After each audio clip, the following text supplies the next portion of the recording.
अस्सलाम वालेकुम। खुल के बोल के साथ मैं हूं एतजाज़ नकी। नाज़रीन, आज के प्रोग्राम में हम गुफ्तगू करेंगे जो मुश्तमिल होगी 3 किरदारों पर, जिसमें एक ख़त है, एक तस्वीर है और 2 समातें हैं। इसके साथ साथ कुछ तल्ख जुमले भी हैं। समात की बात की जाए तो सबसे पहले उस अज़ को नोटिस के हवाले से हम जिक्र करेंगे जिसकी आइंदा रोज़ समात है। और मामला हुआ फैसल वाडा की प्रेस कॉन्फ्रेंस से इसका आगाज़ हुआ। उन्होंने जजेस के हवाले से, जस्टिस बाबर सत्तार के हवाले से गुफ्तगू की। इस पर सुप्रीम कोर्ट ने अज़ को नोटिस लिया और आइंदा रोज़ समात रखी गई। दूसरी समात नैब तरमीम केस के हवाले से थी, जिसमें इमरान खान को वीडियो लिंक पर आज पेश किया गया, लेकिन ये लाइव स्ट्रीम ना हो सकी।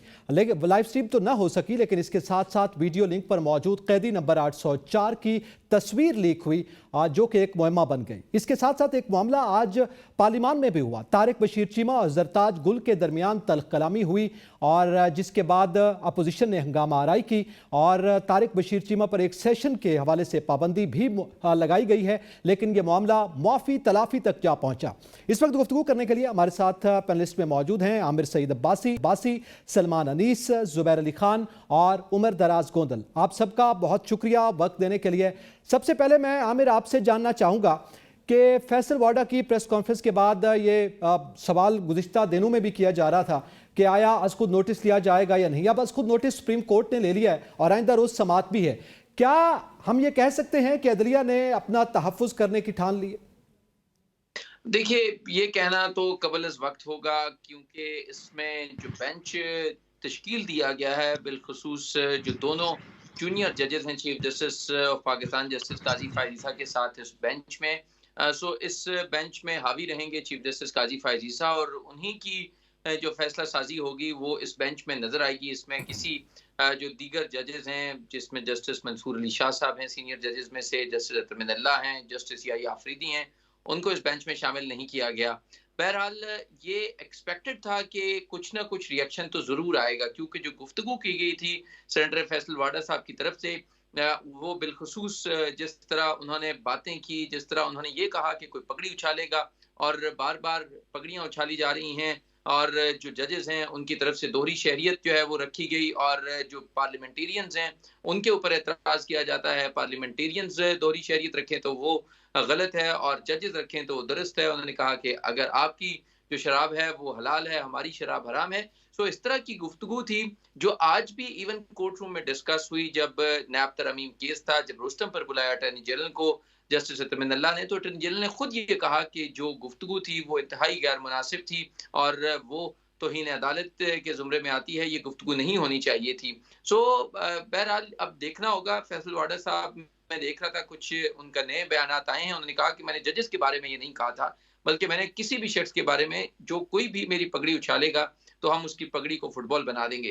तो अब खैर देखेंगे कि कल वो क्या स्टांस लेते हैं सुप्रीम कोर्ट ऑफ सही है। पाकिस्तान के सामने, कि क्या सुप्रीम कोर्ट ऑफ पाकिस्तान उन्हें कोई जो उनकी जो जस्टिफिकेशंस हैं या जो लॉजिक्स वो देंगे, क्या उनसे एग्री करेंगे चीफ जस्टिस काजी फाइज ईसा? क्योंकि बहरहाल पता तो सबको है कि फैसल वाडा साहब ने क्या कहा था और किसको कहा था और क्यों कहा था। लेकिन बहरहाल अब ये मामला सुप्रीम कोर्ट ऑफ पाकिस्तान में आ चुका है, तो अब इसमें सही। सुप्रीम कोर्ट ही फैसला करेगी। अच्छा, उस पे ज़ाहिर है फैसल वाडा ये भी कह रहे हैं कि उनका खुशकिस्मती है कि वो एक ईमानदार जज के सामने पेश होने जा रहे हैं। ये भी बयान आज उनका सामने आया है। लेकिन इसमें सलमान, आप क्या समझते हैं कि चीफ जस्टिस ने ये बेंच बनाया है, चीफ या अतर मिनल्ला साहब ने, जस्टिस अतर मिनल्ला ने जो रिमार्क्स दिए हैं, क्या बाकी जजेस भी उनके साथ इस मामले पर खड़े होंगे? ये बड़ा जी क्वेश्चनेबल बात है। देखें, सबसे पहली चीज़ तो ये है कि कौम को इंशाल्लाह ताला कल एक अच्छी एंटरटेनमेंट जो है, एक अच्छा मैच देखने को मिलेगा।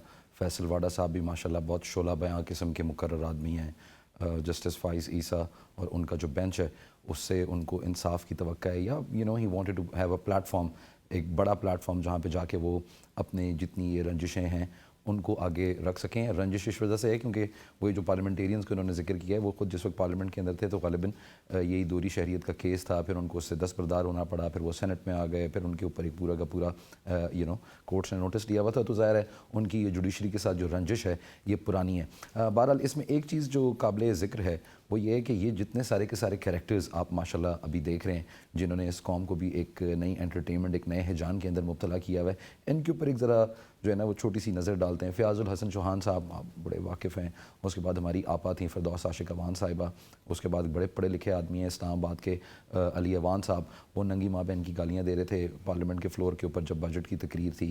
इसी तरह फवाद चौधरी साहब हैं, इसी तरह फैसल वाडा साहब भी हैं। तो ये तोहफ़े आए कहाँ से हैं? ये हमारे प्यारे जो आप कहते हैं कैदी नंबर 804 साहब के दिए हुए जो है वो तोहफ़े हैं, और कौम इनसे वक्तन फ़वक्तन महजूज़ होती रहती है। The kind of entertainment that they provide, so the show is on, the entertainment is on. And जहाँ तक ये बात है कि अदालत ने अगर शो मोटो नोटिस ले लिया है अज़ खुद, तो कल की कार्रवाई के अंदर क्या होगा? क्या होगा? कौन सा उन्होंने फैसल वाडा को कल बुला के वहाँ पे सज़ाए मौत दे देनी है?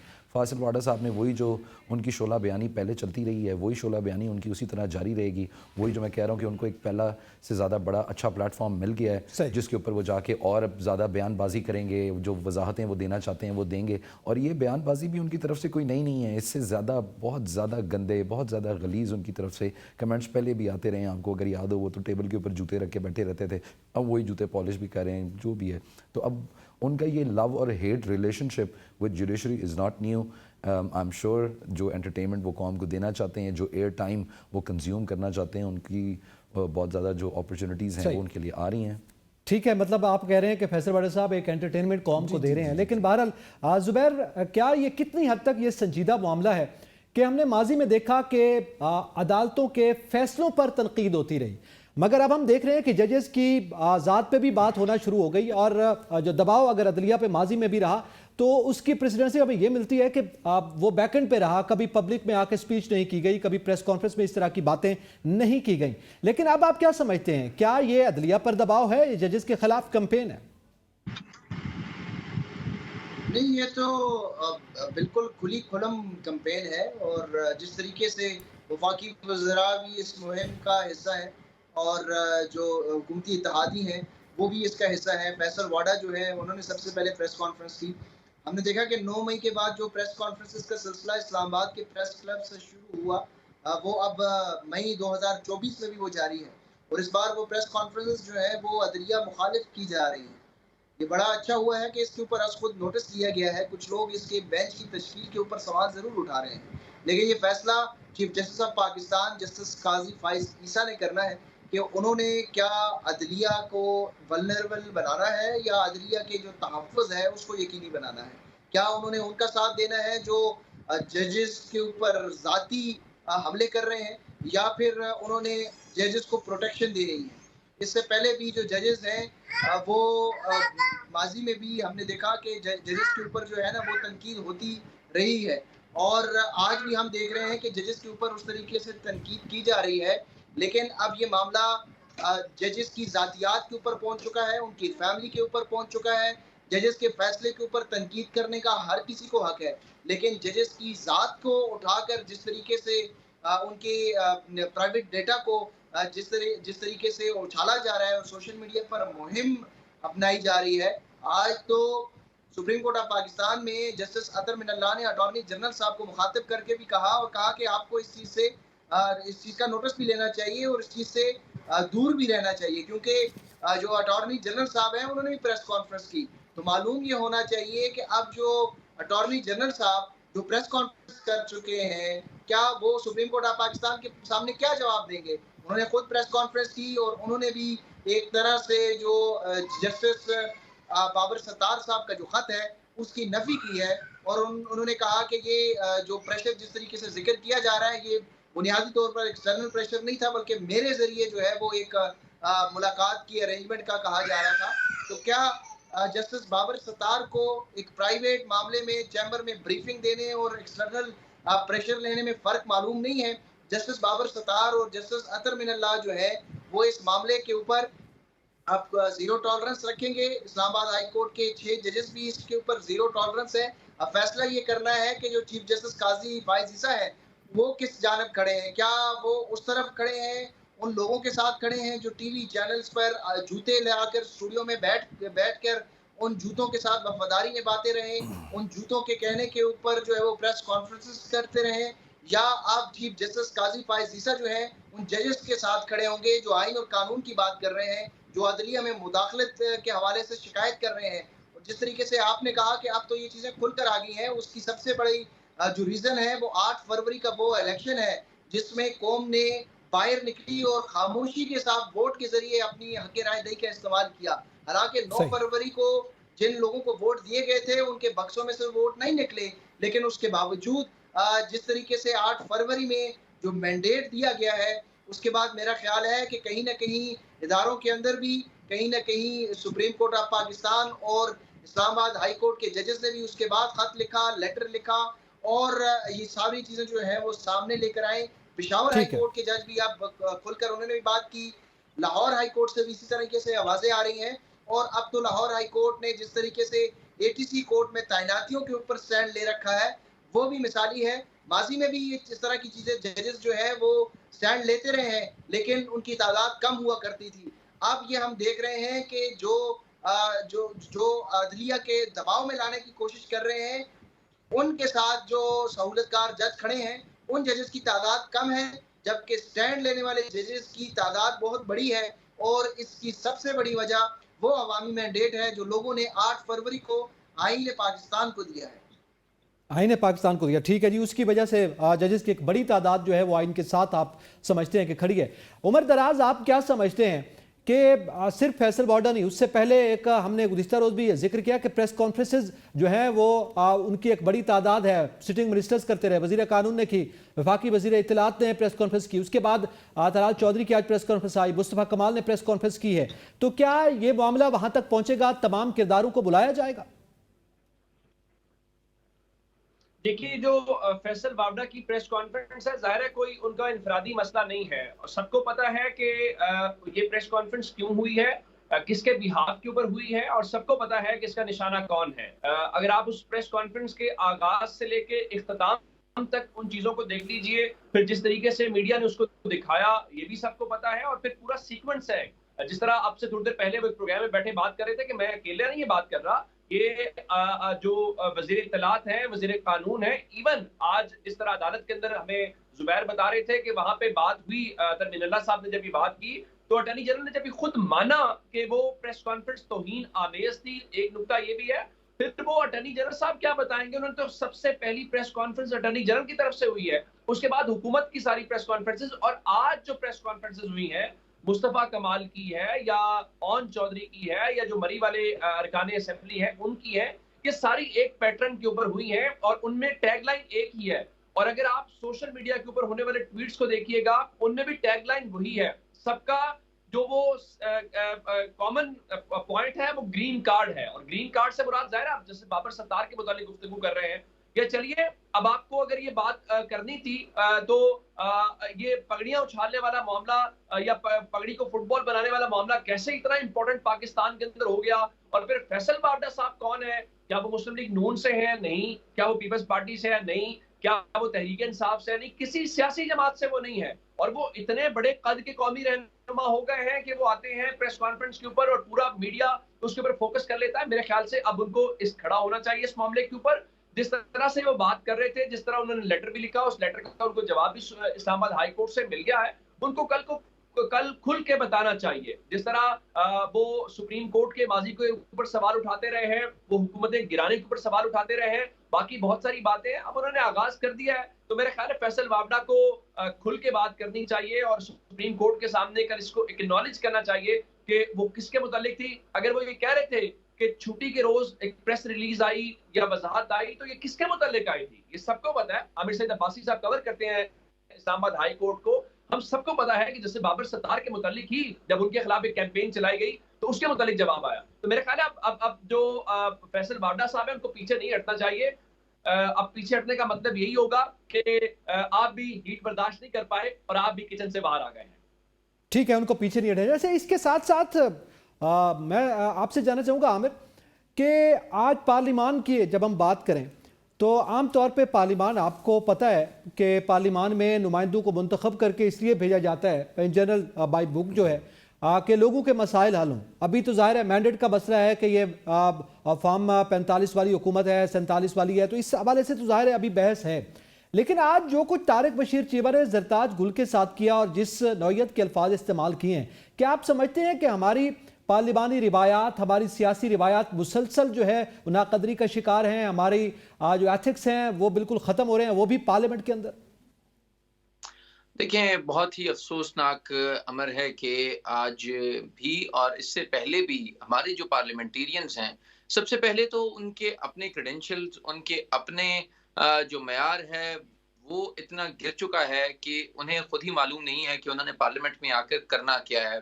और जिस तरीके से 8 फरवरी के इंतखाबात के बाद जो पार्लियामेंट बनी है, इसको तो देखकर बिलखुसूस मैं आपको अगर इस्लामाबाद और रावलपिंडी की जो नशिस्तें हैं उनका बताऊं तो सर पकड़ के बैठ जाते हैं कि ये क्या हुआ है, कैसे हुआ है, ये कौन लोग हैं जो उस रात जो इलेक्शन की रात थी, उस रात अपनी शिकस्त तस्लीम करके अपने दफातर की, अपने घरों की लाइट्स बंद करके घर जा चुके थे और फिर अगली सुबह वो कामयाब हो गए। ये क्या हुआ, कैसे हुआ? फिर वो लोग जब पार्लियामेंट में आएंगे, और इससे पहले भी इसमें मैं बड़ा क्लियर हूं कि हमेशा से जो मुंतखब नुमाइंदे हैं उनका हमेशा इस्तेहसाल होता रहा जो हकीकी मुंतखब नुमाइंदे हैं, और इसी तरह जो पिक एंड चूज और इसी तरह हर दौर के जो फॉर्म 47 वाले MNAs हैं उन्हें लाने की और यहाँ पर भरने की कोशिश की गई, तो फिर उसके नताइज ऐसे ही निकलेंगे। और उसके बाद फिर जो हमारे पार्लियामेंटेरियंस की तरफ से जिस तरह की गुफ्तगू की जाती है और जिस तरह के जुमले कसे जाते हैं, इससे पहले भी आपको याद होगा ख्वाजा आसिफ साहब हमेशा से वो अलल ऐलान एक ह्यूमन राइट्स की मिनिस्टर, एक खातून डॉक्टर शीरी मजारी साहबा के बारे में वो क्या क्या नहीं कहते थे फ्लोर ऑफ द हाउस, और इसके साथ साथ दीगर भी लोग तमाम ही पार्टी से हों।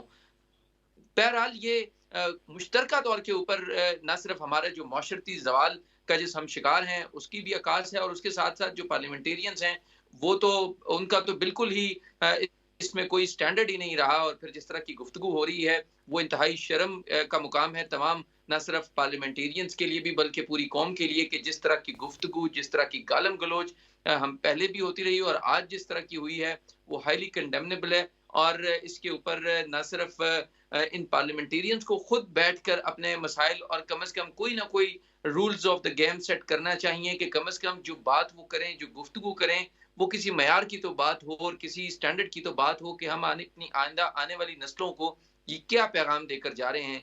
ये वो पार्लियामेंट है जिसके बारे में कहा जाता है कि सबसे सुप्रीम है, अवाम की हकीकी नुमाइंदा है, और जो लेजिस्लेशन ये करेगी वो कानून बन जाएगा, जो ये लिखेंगे वो कानून बन जाएगा, और फिर उसके बाद उसके ऊपर अमल करना लाजिम होगा।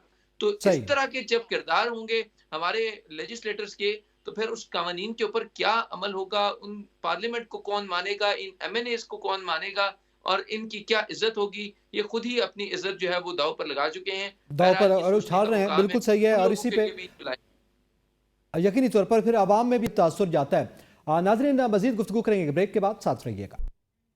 वेलकम बैक नाज़रीन, बात कर रहे हैं पार्लियामान में गैर पार्लिमानी गुफ्तगू का। सलमान, मैं आपसे जानना चाहता हूं कि आज तारिक बशीर चीमा ने जिस नौयत की गुफ्तगू की है पार्लियामान में, पार्लियामेंटेरियन है और गैर पार्लिमानी भी हम कह रहे हैं, आपको पता है बिल्कुल ऐसी ज़बान का अल्फाज इस्तेमाल किया गया जिसके लिए आमतौर पे बाजारी ज़ुबान भी कहा जाता है। ये इस तरह की जो गुफ्तगू की जाती है, इस तरह के जो वाक़यात हम पार्लियामेंट में देखते हैं, और ये पहला वाक़या भी नहीं, यकीन इससे पहले भी वाक़यात हो चुके हैं, इसको कैसे रोका जा सकता है?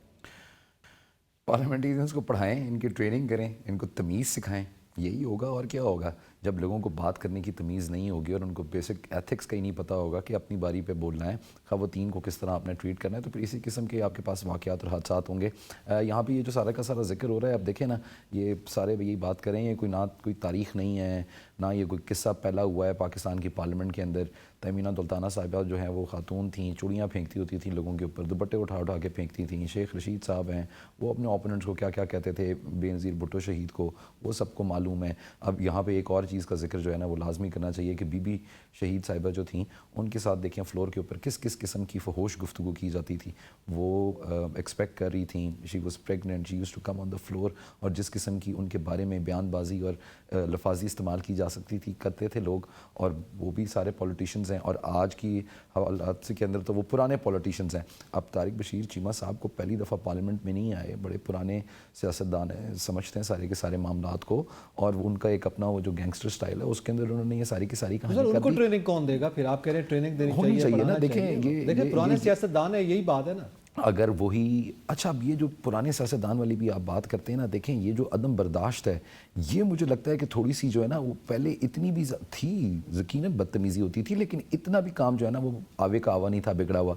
हुआ ये है कि जो पिछले अदवार गुजरे हैं, ख़ास तौर के ऊपर 2018 के बाद, जब आप लोगों को मरतबे इस चीज़ के ऊपर देंगे कि ज़्यादा ऊँची आवाज़ के अंदर गालियाँ कौन दे सकता है और अपने ओपोनेंट्स को जो है वो नीचा कौन दिखा सकता है, जैसे फ़याज़ुल हसन चौहान साहब थे, या हमारी जो है ना वो फिरदौस आशिक अवान साहिबा थी, या फवाद चौधरी साहब थे, तो अगर इस बेसिस के ऊपर उनको मर्तबे दिए जाते थे कि वो लोगों को जो है वो तज़हीक उनकी ठीक कर लेते हैं, वो बेइज्जत ठीक कर लेते हैं फ्लोर के ऊपर, तो फिर ऐसे ही टैलेंट सामने आना है। होना तो ये चाहिए था कि अब आप देखें कि इस दफ़ा जो असम्बली है उसके अंदर ख़ास तौर के ऊपर जो तहरीक इंसाफ या सुन्नी इत्तेहाद जो है उसकी तरफ से जो पॉलिटिशियंस पार्लियामेंटेरियंस फ्लोर के ऊपर आए हैं, उनमें से अक्सरियत जो है वो वकला की है। तो वकील तो आपको पता है कोर्ट के अंदर भी एथिक्स को, अपनी ज़बान को बड़ा कंट्रोल जो है वो इस्तेमाल करते हैं, उनका अल्फाज का चुनाव बहुत अच्छा होता है, लेकिन वो अभी तक देखने में नहीं आया। ऑन द कॉन्ट्रेरी जो वकील आए हैं, शेर अफजल मरवत जैसे सूटे लगा रहे हैं, सीटियाँ बजा रहे हैं, तो वही वाली हुल्लड़बाजी जो है वो पहले भी चल रही थी, अभी भी चल रही है, और ये कायम व दायम है। जब तक इनको बिठा के एक कोई ट्रेनिंग कोर्स को पहले 6 हफ्ते का दें बिफोर स्टार्टिंग द सेशन कि भाई ये मामलात हैं, ये सेंसरशिप के असूल हैं, ये एथिकल ज़बान है, ये अनएथिकल ज़बान है, आपका डिफरेंस ऑफ ओपिनियन है तो आप इस हद तक जा सकते हैं, वरना आपकी रुकनीत जो है वो मुअत्तल की जाएगी, या आपको सस्पेंड किया जाएगा, या आपका राइट टू वोट जो है वो अगली किसी बिल के अंदर जो है उसको सल्ब किया जाएगा। जब तक इस किस्म के कोई सख्त इकदाम नहीं करेंगे यही होगा।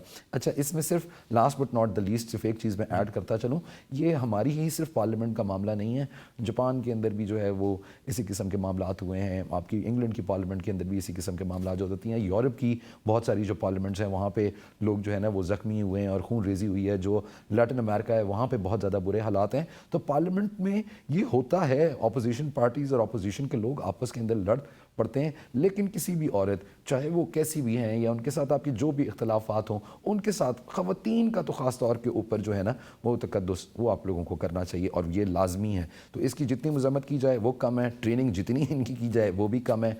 नीड ऑफ द आवर है कि इन तमाम पार्लियामेंटेरियंस को एक पेज के ऊपर लेके आया जाए, इनको बताया जाए कि क्या सही है क्या गलत है, और अवाम के मसाइल की बात करें, ना कि ये हुल्लड़बाजी करें। बिल्कुल सही है, बड़ी वैसे इंटरेस्टिंग बात की है कि इनकी ट्रेनिंग की जाए। मैं ज़ुबैर, आप समझते हैं कि इनको ट्रेनिंग की ज़रूरत है, और अगर ट्रेनिंग की ज़रूरत है तो इनको कौन ट्रेन करेगा? और इसके साथ साथ क्या हम ये कह सकते हैं कि कुछ चीदा शख्सियात हैं जिनके हवाले से पहले भी एक तासुर मौजूद है, या ओवरऑल हमारी सियासी जमातों में मुख्तलिफ पार्लियामेंटेरियंस का ये रवैया रहा है? और इसके साथ साथ आप क्या समझते हैं कि इसका आइंदा का सद्देबाब कैसे होगा? ये बड़ा अनफॉर्चुनेट इंसिडेंट है और इसकी तो सभी मजम्मत कर रहे हैं, लेकिन देखना ये होगा कि ये बुनियादी तौर पर हमारे माशरे में ख़वातीन के बारे में जो राय रखी जाती है या जो सोच रखी जाती है उसकी अक्कासी करता है, और ये बड़ा अनफॉर्चुनेट मामला है। एक पार्लियामेंटेरियन पार्लियामेंट के फ्लोर के ऊपर जिस तरीके से उन्होंने अल्फाज अदा किए, मेरा ख्याल है कि वो जो शरीफ लोग हैं ना, वो अगर अपने दोस्तों की बैठक में भी बैठे हों, अपने दोस्तों की महफिल में भी बैठे हों, तो वो इस तरह की गुफ्तगू नहीं करते, इज्तनाब बरतते हैं। तो फ्लोर ऑफ द हाउस, जहाँ जो बड़ा मुकद्दस ऐवान समझा जाता है, वहाँ पर इस तरह के अल्फाज अदा करना, मैं तो वो अल्फाज दोहरा भी नहीं सकता, और ना ही कोई इंसान जो है वो उस अल्फाज को दोहराना चाहेगा।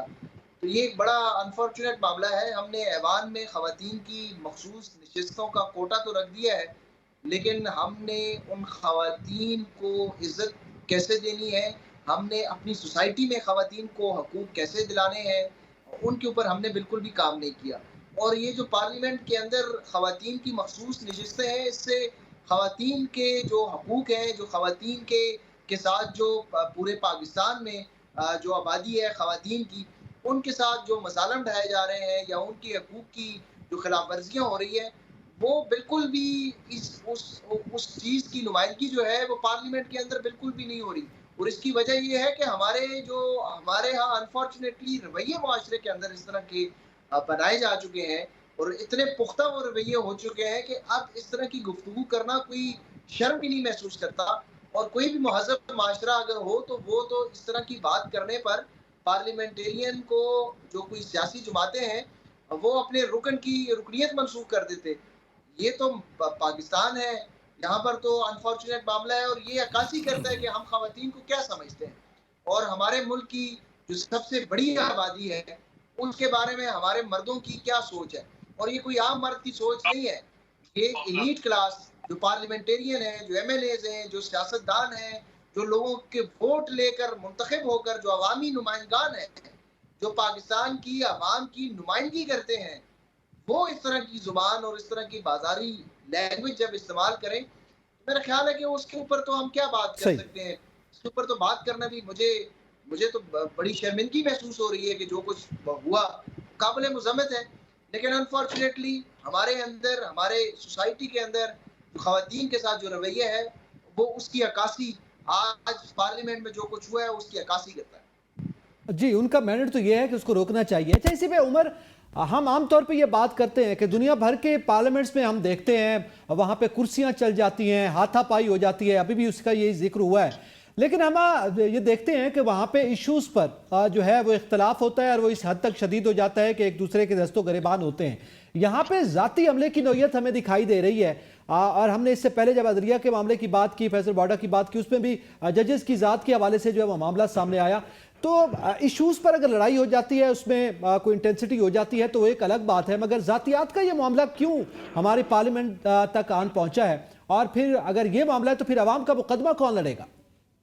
ये आपने बड़ी दुरुस्त बात की है। पार्लियामेंट में हाथापाई तक बात चली जाती है, कुर्सियां मारी जाती हैं। किसी सीरियस इशू के ऊपर ऑपोजिशन और गवर्नमेंट में किसी मामले के ऊपर भी डेडलॉक हो सकता है, लेकिन हमारे यहाँ खवातीन के बारे में जुमले कसना, उनके बारे में तज़हीक आमेज किस्म की मुहिम चलाना, अल्फाज कहना फ्लोर ऑफ द हाउस के ऊपर एक रिवायत सी बनती जा रही है। और उसमें बदकिस्मती की बात यह है कि ये आम तौर पे ज्यादा जो ट्रेजरी बेंचेस हैं, जो गवर्नमेंट साइड है, वहां से हमें ज्यादा देखने को मिलता है। उसकी वजह यह है कि हमने कोई लाइन ड्रॉ नहीं की। अगर आपको याद हो, अगर आज जो तारिक बशीर चीमा साहब से मुतालिक जो बातें सुनने को मिल रही हैं, जाहिर है वो गवर्नमेंट के इत्तेहादी हैं, वो गवर्नमेंट साइड के ऊपर बैठे हुए हैं। आपको नहीं याद कि ख्वाजा आसिफ साहब ने क्या अल्फाज इस्तेमाल किए थे और उन्होंने किस किस्म के शीरी मजारी साहिबा के मुतालिक या बाकी जो अल्फाज है।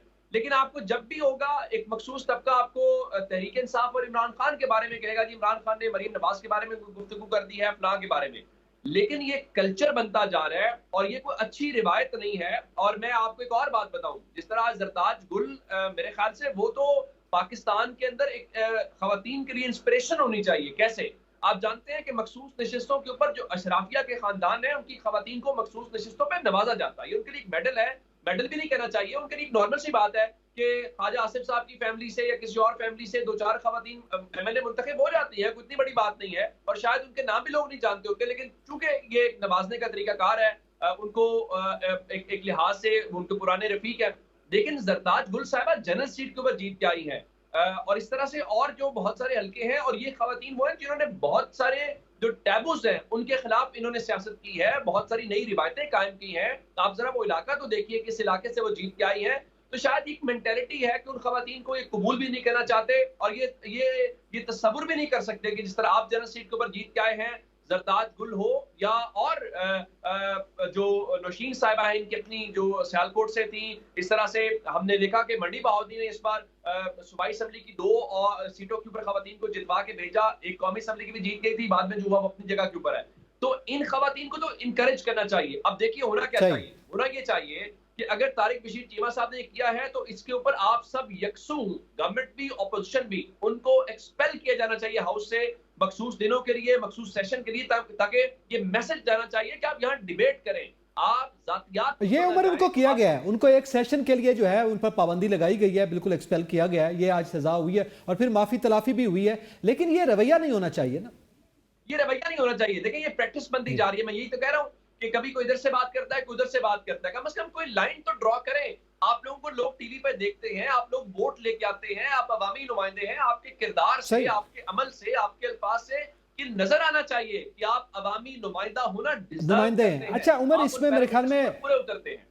जी ऐड करना चाह रहे हैं सलमान साहब जी। जी आप इसमें बिल्कुल मुर्शद जो जो दो बातें जो है ना, वो आप अभी ट्रेनिंग की बात कर रहे थे कि इन पार्लियामेंटेरियन की जो ट्रेनिंग है वो कहाँ से होनी चाहिए, जहाँ से पूरे मुल्क की ट्रेनिंग हो रही है या जहाँ से आपको लगता है कि ट्रेनिंग अच्छी होती है। क्रिकेट टीम की अगर ट्रेनिंग PMA से हो सकती है तो इन पार्लियामेंटेरियंस को भी मेरा ख्याल है एक दफ़ा मिलिट्री अकेडमी के अंदर ना कुछ 4-6 हफ्ते लगवाएं, फौजी इनकी ट्रेनिंग बहुत अच्छी कर लेंगे, जो कसर थोड़ी बहुत रहेगी वो पूरी हो जाएगी। और दूसरी जो मेरे भाई बात कर रहे थे कि हमने रिजर्व सीट्स के अंदर इन खवातीन के लिए कोटा निकाला है, ये बड़ी अनफॉर्चुनेट बात है कि हमने रिजर्व सीट पार्लियामेंट ये पार्लियामेंट के अंदर तो कोटा निकाल लिया, लेकिन हम अपने दिल में इनकी इज्जत का कोई कोटा जो है वो नहीं निकाल सर। सके। वो हमारी तारीख भरी हुई है वहाँ की ट्रेनिंग के हवाले से, हमारी सियासी जमातें ट्रेंड होके आई हैं और कुछ नताइज अच्छे नहीं निकले। मेरे ख्याल में सियासी जमातों के अंदर ही ट्रेनिंग होनी चाहिए, वो सेशन होना चाहिए। लेकिन बहरहाल आपका एक मशवरा ज्यादा नहीं है ना मुर्शिद, सही ये है कि उसके बाद फिर वो ये गालम गलोच चले देखते रहे चले वो फिर उस पर मजीद भी बात कर लेते हैं। एक दफा आहनी हाथ इनकी ट्रेनिंग करें, ठीक हो जाएंगे। चले मजीद इस पर बात कर लेते हैं नाजरीन, जहाँ पे वक्त एक ब्रेक का, साथ रहिएगा। Welcome back. आमिर जरा बताइएगा आज की ये नैब तरामीम केस के बारे जो समाअत थी, बड़ी मच अवेटेड समाअत थी इस हवाले से कि वीडियो लिंक पर जो है वो कैदी नंबर 804 को दिखाया जाएगा, मगर लाइव स्ट्रीमिंग नहीं हो सकी। क्या वजह है कि आज लाइव स्ट्रीमिंग नहीं हो पाई? देखिए बहुत ही अफसोसनाक सूरत हाल थी, क्योंकि कानून, रूल्स और प्रोसीजर्स जो हैं वो सबके लिए बराबर होने चाहिए। और सुप्रीम कोर्ट ऑफ पाकिस्तान के चीफ जस्टिस, जिनका बहुत ज़्यादा यकीन है कि ट्रांसपेरेंसी होनी चाहिए, उन्हें तो इवन सहाफ़ियों की रिपोर्टिंग पर भी शक होता है, इसलिए उन्होंने कहा कि हम अपना चैनल बनाएंगे, हम अपने चैनल पर सब कुछ दिखाएंगे। और उन्होंने कहा कि जो आइनी मामलात के केसेस हैं वो हम लाइव दिखाएंगे, और यही वो केस था जिसमें उन्होंने इससे पहले तमाम समातें लाइव दिखाई। लेकिन आज हैरानकुन तौर के ऊपर जो अदालती अमला था वो भी तमाम तर उस प्रोसीडिंग्स को रिकॉर्ड कर रहा था। अडियाला जेल से तमाम तर जो इमरान खान की प्रोसीडिंग्स थी वो बिल्कुल नॉर्मल चल रही थी, बिल्कुल वो अच्छी वीडियो लिंकिंग चल रही थी, कोई उसमें डिस्टॉर्शन नहीं थी, कोई रुकावट नहीं थी। और उसके बाद वो तमाम तर जो सूरत हाल थी, जब समाअत शुरू हुई तो कुछ लोगों का ये ख्याल था कि शायद कुछ ही देर में ये जो स्ट्रीमिंग है ये लाइव डिजिटल प्लेटफॉर्म के ऊपर आ जाएगी, यूट्यूब पे आ जाएगी। लेकिन फिर ये कहा गया कि कुछ देर बाद आएगी, फिर कहा गया कि अब से कुछ देर के बाद आ जाएगी, लेकिन फिर नहीं आई। और सबका ये ख्याल था कि शायद ये जो है वो सुप्रीम कोर्ट की शायद ये हुक्म नहीं था, शायद ये किसी और ने ये हुक्म दिया कि ये लाइव स्ट्रीमिंग नहीं होगी। लेकिन दौरान समाअत ही एडवोकेट जनरल खैबर पख्तूनख्वा ने रोस्टम पर खड़े होकर चीफ जस्टिस काजी फायज ईसा को बताया कि माय लॉर्ड, आपकी जो आज लाइव स्ट्रीमिंग है ये नहीं चल रही। तो उन्होंने उन्हें कहा कि आप जल्दी से अपनी सीट पर जाकर बैठ जाएं और वहां निश्चित पर बैठ जाएं। तो तब ये पता चला कि ये तमाम तर जो लाइव स्ट्रीमिंग है ये शायद चीफ साहब की मर्जी से ही रोकी गई है और उनकी इजाजत से ही ये लाइव नशरियात जो है वो नहीं दिखाई गई। और फिर उसके बाद एक तस्वीर आ गई इस लाइव स्ट्रीमिंग की, और जो बानी PTI हैं उनकी एक झलक थी उस तस्वीर में। और बस उसके बाद फिर एक नया तनाज़ा खड़ा हो गया वहां पर कि सिक्योरिटी जो थी सुप्रीम कोर्ट की, उसने नई इंक्वायरी शुरू कर दी कि ये कैसे हो गई, ये कैसे लीक हो गई। और फिर वो तमाम फोरम्स पर इस कदर वायरल हुई कि उनके जो पार्टी के चाहने वाले हैं उन्होंने उसको जो है वो बिल्कुल जो क्या कहते हैं पूरे जो दुनिया फैला दिया। इंटरनेशनल मीडिया हो, पाकिस्तानी डिजिटल मीडिया हो, सोशल मीडिया हो, वहां पर भरपूर तरीके से उसकी कवरेज हुई उस तस्वीर की। लेकिन अब बात यह है कि सवाल उठे हैं कि क्या वो तमाम लोग जो कहते थे कि बानी PTI की तस्वीर भी नहीं आएगी, उनका नाम भी नहीं आएगा, इस सारे प्रोसेस में क्या सुप्रीम कोर्ट ऑफ पाकिस्तान भी ऑन बोर्ड है या चीफ जस्टिस ऑफ पाकिस्तान साहब भी ऑन बोर्ड हैं? ये बहुत हैरानकुन सूरत हाल थी उन तमाम लोगों के लिए भी जो ये समझते थे कि शायद सुप्रीम कोर्ट ऑफ पाकिस्तान और आमतौर पे भी अदलिया जो है वो फंडामेंटल राइट्स के प्रोटेक्ट करती है, तमाम जो बुनियादी हुकूक हैं उनका तहफ़्फ़ुज़ करेगी। और अगर कोई भी किसी इदारे की या किसी शख्स की कोई पॉलिसी हो तो कम से कम अदलिया जो है वो सबके साथ एक जैसा सलूक रखेगी और किसी के बुनियादी हुकूक सल्ब नहीं करेगी। लेकिन आज सूरत हाल मुख्तलिफ थी कि नैब तरमीम का केस था, लोगों की तवज्जो उसके ऊपर कम थी, उसमें क्या हुआ 2.5 घंटे में किसी को कुछ नहीं पता। लेकिन बानी PTI की जो प्रेजेंस थी, उनकी जो लाइव स्ट्रीमिंग थी, जो वीडियो लिंकिंग थी, उसके ऊपर बात हुई, वो कैसे बैठे हुए थे उसके ऊपर बात हुई, तस्वीर लाइव स्ट्रीमिंग क्यों नहीं चल सकी इसके ऊपर बात हुई, वो प्रोसीडिंग्स में क्या कर रहे थे इस पर बात हुई, और फिर ये तस्वीर वायरल हो गई, इसके ऊपर इंक्वायरी शुरू हो गई। ये एक अजीब सी सूरत हाल थी कि मुकदमा दूसरी तरफ रह गया और जो बानी PTI है और मामला जो है वो वीडियो लिंक पे आ गया। अच्छा, इसमें बिल्कुल ही उमर उमर मैं आपसे यही सवाल आपके सामने रखूंगा कि यकीनी तौर पर ये एक बड़ा सवाल है, वही सवाल आपके सामने रखते हैं कि अब जो है तस्वीर एक मामला बन गई, क्या यह कौमी सलामती के लिए कोई बड़ा मसला है कि सोशल मीडिया पर एक तस्वीर वायरल हो गई है और उस पर दौड़े लग गए? नहीं एतजाज, इसकी तहकीकात होने की कोई ज़रूरत नहीं है, या ये बात कोई ज़रूरी नहीं है कि तस्वीर क्यों सामने आई। असल बात ये है कि आज पूरी समात की वीडियो सामने क्यों नहीं आई, वीडियो से मुराद लाइव स्ट्रीमिंग है। असल सवाल ये है, जब सुप्रीम कोर्ट खुद तय कर चुकी है कि 184.3 है वो लाइव स्ट्रीम होंगे, और उसके बाद चूंकि हर बात में आपने हुक्म दिया था या उस इस्तदा को मंजूर किया था कि इमरान खान पेश होंगे, वो भी लाइव थी। तो सवाल ये पैदा होता है कि आपने जो खुद एसओपी तय किए, अगर आप अपने बनाए हुए रूल्स एंड रेगुलेशन या लॉ को चले नहीं कहते, रूल्स एंड रेगुलेशन कह लेते हैं, उसको आप फॉलो नहीं करेंगे, जो हाईएस्ट कोर्ट है, जो मुल्क की सबसे बड़ी अदालत है, तो आप क्या तवक्को रखते हैं कि बाकी लोग इस मुल्क के अंदर को या रूल्स एंड रेगुलेशंस को फॉलो करते होंगे? आज क्यों नहीं समात हुई, क्यों नहीं लाइव स्ट्रीम हुई समात के दौरान? ये बड़ा इंपॉर्टेंट सवाल है। उसमें ये बात है, अगर ये आप कहते हैं कि जी गवर्नमेंट ने आपको कहा था, तो ये गवर्नमेंट का मफाद तो हो सकता है, या किसी और का मफाद हो सकता है कि इमरान खान को टीवी पे ना दिखाया जाए, ये समात ना दिखाई जाए, एक पूरा जलसा ही ना हो जाए। लेकिन सुप्रीम कोर्ट को तो इससे फर्क नहीं पड़ता। इसका मतलब है कि सुप्रीम कोर्ट आइंदा ये देखा करेगी कि क्या इंसाफ देने से कहीं हुकूमत के जज्बात तो मुतासर नहीं होते, क्या हुकूमत को कहीं सियासी नुकसान तो नहीं पहुंचता, या किसी और के स्टेक्स को नुकसान तो नहीं पहुंचता। मेरे ख्याल से आज आपने, जब आप मामूल में कमरा अदालत नंबर 1 की प्रोसीडिंग्स लाइव दिखाते हैं, और आज एक मखसूस प्रोसीडिंग जिसमें सिर्फ फर्क ये था कि वहां पे एक मखसूस पार्टी के चेयरमैन बैठे हुए थे और वो जेल में है, ठीक है, लेकिन इस केस में वो आप उनका नाम भी नहीं ले रहे थे, आप उनको रिस्पोंडेंट नंबर 1 बार बार कह रहे थे, कम से कम उनको दिखाने तो देते जिस तरह बाकी चीजों को दिखाया जाता है। मेरे ख्याल से आज कोई अच्छा टेस्ट नहीं इस फैसले ने छोड़ा, ये दिखाया जाना चाहिए था। रही बात की तस्वीर कहां से आ गई, ये टेक्नोलॉजी का दौर है, जेल से तस्वीर आ गई थी, चले तस्वीर तो इलेक्शन से पहले आई, ऑडियो भी तो आ गई थी इद्दत वाले केस की, वो कौन लेके आया था? तो अगर ये इतनी जरूरी चीजें हैं, इमरान खान की तस्वीर आना जरूरी नहीं है, इस मुल्क में ऑडियोज का लीक हो जाना जरूरी है, जो जस्टिस बाबर सत्तार के सामने केस लगा हुआ है, बाकी चीजें जरूरी हैं जो नेशनल सिक्योरिटी से जुड़ी हुई हैं, उनके ऊपर फोकस करें। और आज सुप्रीम कोर्ट ने उनकी लाइव स्ट्रीमिंग न दिखा के यूं एक तासुब छोड़ा है जैसे वो शायद उन्होंने वही किया है जो हुकूमत की ख्वाहिश थी, उन्होंने वही किया है जो किसी और की ख्वाहिश थी। ये अजम्पशन है, ज़ाहिर है ये एक तजिया है, ये नहीं होना चाहिए था। इससे किसी को फायदा पहुंचता है, किसी को नुकसान होता है, सुप्रीम कोर्ट के लिए मैटर नहीं करना चाहिए था। सुप्रीम कोर्ट सबके लिए बराबर है और सुप्रीम कोर्ट ने अपने ही आज बनाए उसूल को तोड़ा है। ठीक है, मैं आमिर ये सवाल आपके सामने रखता हूं कि इस वक्त केस अपनी जगह पे, तस्वीर वायरल हुई वो भी अपनी जगह पे, मगर ये केस और ये तस्वीर जो है ये पॉलिटिकल इंपैक्ट क्या रखती है? देखिए पॉलिटिकल इंपैक्ट तो ये जो दीगर सियासी रहनुमा हैं उनकी जब प्रॉपर्टीज लीक्स होती हैं तो शोर मच जाता है, और इनकी तस्वीर बानी पीटीआई की लीक होती है तो शोर मच जाता है। तो बहरहाल जो लीक्स हैं वो तो आती रहती हैं, और इससे पहले भी जेल से भी लीक्स आती रही, तस्वीर लीक होती रही, और दीगर भी। देखें जो सियासी क़यादत और सियासी रहनुमा है ना, उनको ना तो कोई सजाएं ख़त्म कर सकती हैं, ना ही कोई पाबंदियाँ उनके जो पोजीशन है उसको ख़त्म कर सकती हैं। ये कुछ लोगों की कोशिश तो हो सकती है, लेकिन जो सियासी रहनुमा होते हैं बहरहाल उनका जो उनके वोटर्स होते हैं, उनके जो चाहने वाले होते हैं, वो जब तक उनके साथ हैं तो कोई भी किसी भी सज़ा या किसी पाबंदी के तहत उनके दिलों से उनकी जो मोहब्बत है वो ख़त्म नहीं की जा सकती। बहरहाल ये अब काफ़ी हद तक सिलसिला आगे बढ़ चुका है, तस्वीर पर पाबंदी, बात पर पाबंदी, और जो नाम है उस पर पाबंदी। लेकिन हैरानकुन तौर के ऊपर देखिए जो अदालतें होती हैं ना, वो उनको देख के ये एहसास होता है कि आपके साथ कोई ज्यादती नहीं होगी। आपके साथ अगर इवन सबसे ताकतवर कौन है, स्टेट है, और स्टेट अगर आपके साथ कोई ज्यादती करेगी तो कम से कम अदालत आपको तहफ़्फ़ुज़ देगी, अदालत आपके बुनियादी आइनी हुकूक का तहफ़्फ़ुज़ करेगी, आपके जो तमाम राइट्स हैं उनको प्रोटेक्ट करेगी। लेकिन जब ऐसी सूरत हाल हो कि सुप्रीम कोर्ट ऑफ पाकिस्तान और उसकी कमरा अदालत नंबर 1 में इस वजह से पाबंदी आयद कर दी जाए केस की प्रोसीडिंग्स के दौरान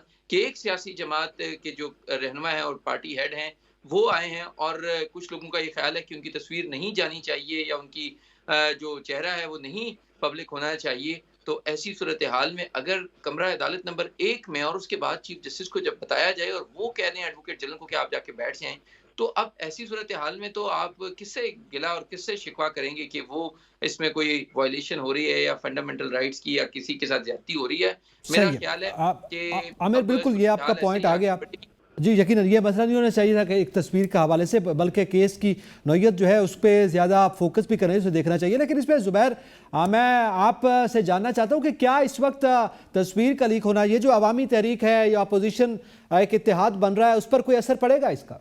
ज़ुबैर, हम बात कर रहे हैं नैब तरमीम केस में, आज लाइव स्ट्रीम तो नहीं हो सका, मगर इमरान खान साहब की तस्वीर लीक हो गई, सोशल मीडिया पर वायरल हुई, वो एक बड़ा मुहम्मा बन गई आज हुकूमत के लिए भी, और दौड़ें भी लग गई और उस पर बाकायदा तहकीकात होना भी शुरू हो गई।